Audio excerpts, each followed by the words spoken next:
Hi hello. இன்றைக்கி எங்கள் வீட்டில் கத்திரிக்காய் sambar, next white rice, next முட்டை பொடி மாஸ்னால் கடாய் வச்சு கடுகு, உளுத்தம்பருப்பு, கொஞ்சம் சீரகம் போட்டு, காஞ்ச மிளகா, பச்சை மிளகா போட்டு நல்லா வதக்கிட்டு, வெங்காயம் வதக்கிட்டு, அதிலே மஞ்சத்தூள், மிளகாத்தூள் கொஞ்சம் போட்டு நல்லா வதக்கிட்ட பிறகு இந்த முட்டையை உடச்சி எத்தனை முட்டை தேவையோ காரத்துக்கு ஏற்ப உங்களுக்கு முட்டையை உடச்சி ஊற்றி அப்படியே கிளறிட்டே வரணும். அப்போ இதை மாதிரி பொடியாக ஆகும்போது தான் இது பேர் முட்டை பொடி மாசுன்னு பேர்.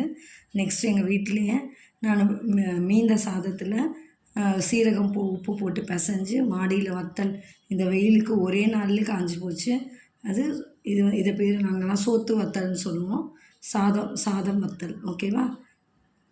நெக்ஸ்ட்டு எல்லாருக்கும் பேக் பெயின் இருக்கும், அதுக்கு கிரேப்ஸ் ஜூஸ் குடிங்க. ஓகே, பாய்.